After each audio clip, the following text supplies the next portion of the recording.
네, 안녕하십니까. 부동산 전략가들의 김태준입니다. 오늘 재개발 현장 속으로 또 현장으로 나왔는데요. 우리 최근 부동산 시장을 보면 우리가 부의 집중도, 그러니까 부의 집중도가 높은 지역, 초양극화 현상 이런 얘기들을 많이 합니다. 특히 우리 강남을 제외하고 평당 아파트 가격이 1억이 넘는 지역은 몇 군데가 없죠. 한강변을 끼고 있는 지역일 겁니다. 그 중에서 성동구 지역이 강남의 접근성이라든지 또 한강변 라인 또 신흥 부촌으로 각광을 받고 있죠. 그러다 보니까 성동구 지역이 부의 집중도에서 강남구, 서초구 그리고 용산구와 더불어서 성동구가 부의 집중도가 가장 높은 지역입니다. 그만큼 이제 부자들이 많이 접근하는 지역이 성동구가 아닌가 이런 생각이 드는데요. 그러다 보니까 재개발 현장 속으로도 성동구 지역을 좀 제가 많이 나오는 것 같습니다. 사실은 오늘 이 시간도 성동구 지역을 나왔는데요. 바로 보이는 뒤편이 행당 7구역 재개발 현장입니다. 올해 7월 달에 입주 예정인 이 7구역을 나왔는데요. 이 7구역과 더불어서 아래쪽에 6구역, 완성되어 있는 6구역도 있죠. 하지만 지금 미완성 지역인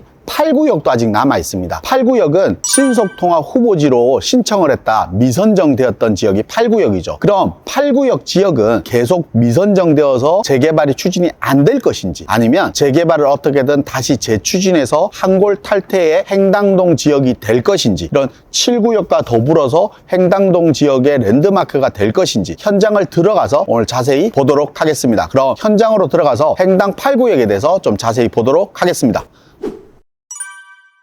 행당 8구역 이렇게 들어오고 있는데 행당동 같은 경우는 지리적 입지가 너무 좋은 자리를 위치하고 있기 때문에 행당동의 가치는 앞으로 계속 올라갈 수밖에 없는 자리다 이렇게 볼 수 있는데요. 행당동은 요 바로 한강변을 끼고 있죠. 그리고 한강변 넘어서 압구정동 이게 대면하고 있습니다. 그리고 바로 옆에 성수동 지역이 있고 또 바로 한 코스 가면 왕십리역. 우리가 왕십리역은 지금 쿼드루플 역세권인데 추가적인 역세권 개발이라든지 추가적인 역들이 계속 들어오고 있죠. 그리고 주변 지역의 주거환경 시설이 우수한데 여기 또 유해시설들이 많지 않아요. 주거환경에서. 그래서 주거환경에 유해시설도 없다 보니까 거주환경으로는 아주 우수한 지역이다 이렇게 볼 수 있는데요. 그러다 보니까 행당 7구역 같은 경우도 우리가 분양을 했을 때 30평대는 조합원들이 다 가져갔기 때문에 일반 분양분은 없었고 59 타입 같은 경우가 240대 1 정도가 나왔습니다. 59 타입 같은 경우가 분양가가 14억 초중반대였는데요. 그 정도였는데도 불구하고 240대 1 특정 타입은 400대 1이 넘을 정도로 경쟁이 뛰어났던 지역이다 이렇게 볼 수 있습니다. 또 주변 지역의 기존 아파트들도 주거 환경이 좋기 때문에 실거주 수요들이 가장 많은 지역이 행당동 지역이 아닌가 이런 생각이 드는데요. 그렇다 보니까 이 지역의 아파트가 들어섰을 때 얼마만큼의 가치가 더 올라갈지 그건 아마 상상 그 이상이지 않을까 이런 생각이 듭니다. 안으로 들어가서 행당동 지역이 왜 재개발이 좀 지지부진하고 늦어지고 있는지 이런 부분들을 한번 보면서 좀 더 추가적인 설명을 드리도록 하겠습니다.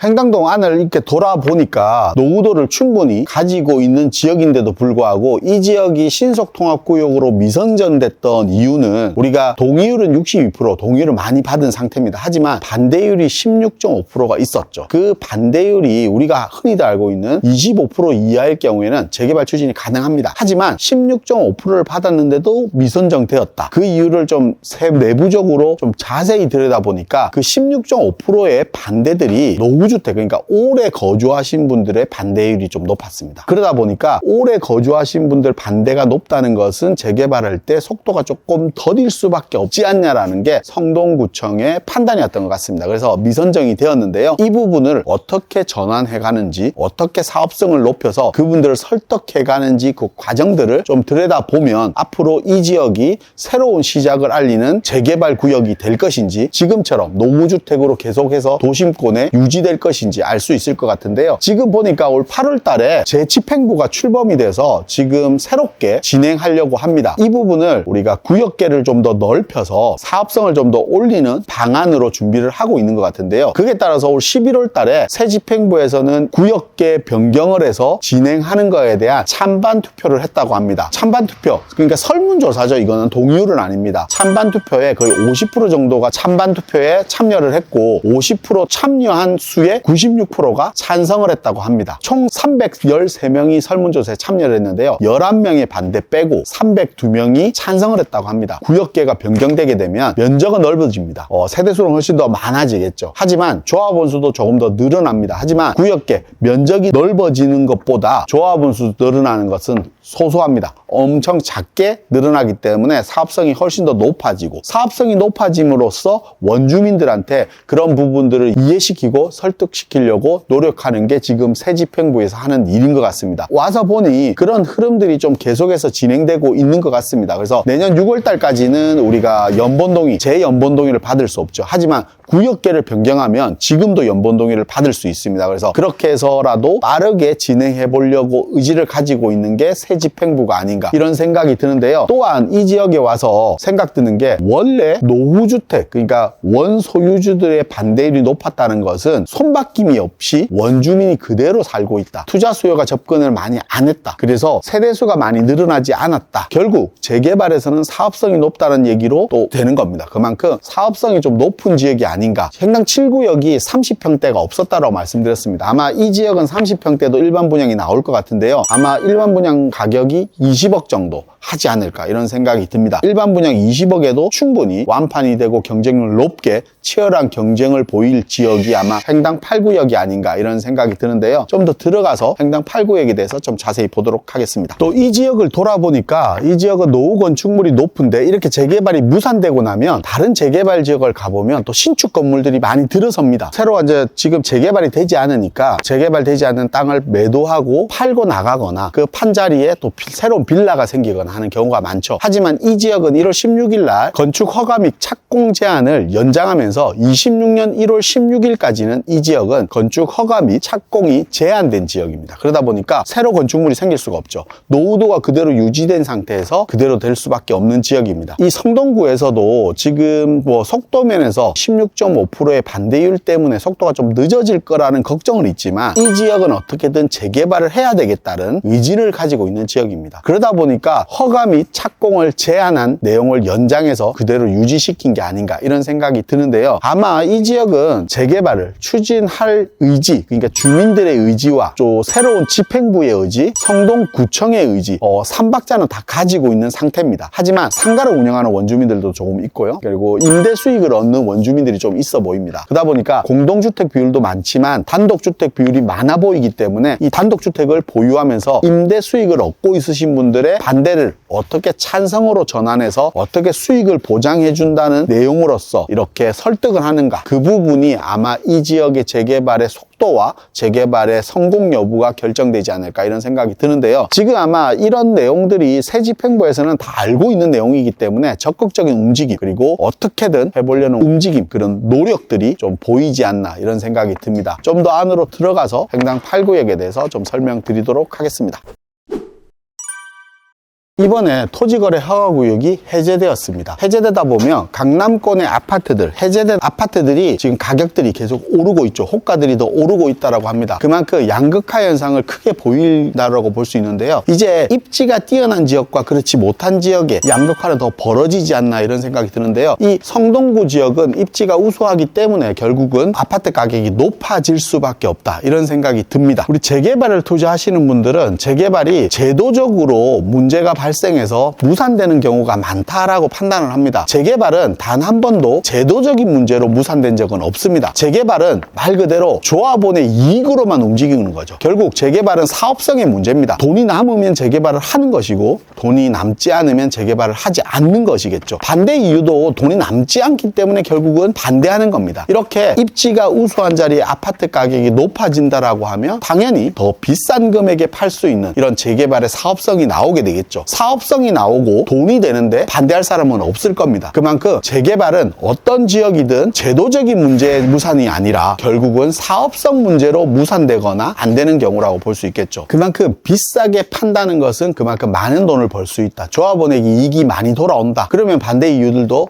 없어지게 되는 것입니다. 다른 재개발 지역도 마찬가지입니다. 우리 장인 뉴타운 같은 경우 박원순 서울시장 때 많이들 무산됐습니다. 그게 제도적으로 박원순 시장이 무산을 한 것이 아니라 사업성이 나오지 않기 때문에 진행이 안 된 것입니다. 결국 돈이 안 되기 때문에 조합원들이 움직임이 더뎠던 것이죠. 지금은 아파트 가격이 높기 때문에 장인 뉴타운도 새롭게 재개발들을 추진하고 있습니다. 다른 구역들도 마찬가지입니다. 행남 8구역도 조합원의 이익이 높다라고 하면 당연히 재개발을 진행할 수밖에 없는 지역이 아닌가 이런 생각이 드는데요. 저는 그런 의미로 봤을 때는 입지가 우수하고 이 성동구 지역에 또 7구역의 일반 분양분이 이렇게 나와서 인기가 높았다라고 얘기하면 이 지역의 사업성도 우수할 수밖에 없다. 우리가 아파트를 비싸게 팔면 많이 돈이 남겠죠? 그 많이 남을 수 있는 지역이 횡당 8구역이 아닌가 이런 생각이 듭니다.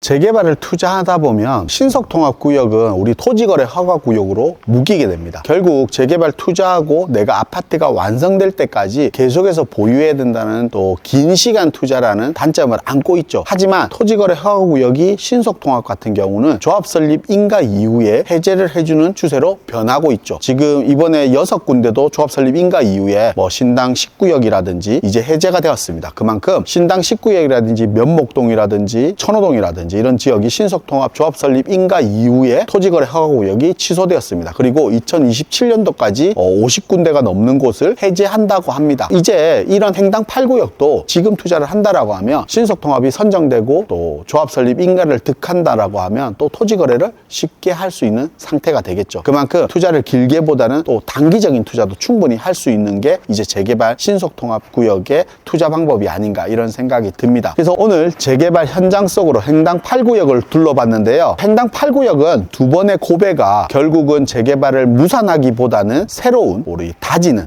암초를 다져가는 이런 첫걸음이 아닌가 이런 생각이 들 정도로 재개발 추진 속도나 분위기가 달라지고 있는 것 같습니다. 이렇게 재개발을 시작 당시에 암초를 걷어내고 있는 시기이다 보니 이런 시기들이 지나서 새로운 재개발이 선정된다라고 하면 암초를 이미 걷어냈기 때문에 다른 재개발보다는 훨씬 더 빠른 속도로 진행할 수 있는 지역이 횡당 8구역이라는 느낌을 많이 받고 오늘 돌아가는 것 같습니다. 그런 의미에서 횡당 8구역은 지금은 좀 더 지지부진한 느낌이 들고 재개발이 좀 힘들어 보인다라고 판단하신 분도 분명히 있겠지만 실제적으로 재개발이 추진된다라고 하면 다른 지역보다 어마어마하게 빠른 속도로 진행될 것이고 성동구라든지 그리고 조합들 그리고 주민들의 의지들이 하나로 뭉쳐지면서 새로운 이 횡당돌 성동구 지역의 랜드마크가 될 지역이 아마 횡당 8구역이 아닌가 이런 생각이 듭니다. 오늘 횡당 8구역에 대해서 설명을 좀 드렸는데요. 횡당 8구역에 대해서 궁금하신 분들은 위에 나오는 연락처라든지 아래 링크를 통해서 궁금하신 사항들 알려주시면 제가 자세히 횡당 8구역에 대해서 설명을 드리도록 하겠습니다. 오늘은 여기서 영상을 마치도록 하고요. 다음 이 시간에도 재개발 현장 속으로 통해서 인사드리도록 하겠습니다. 감사합니다.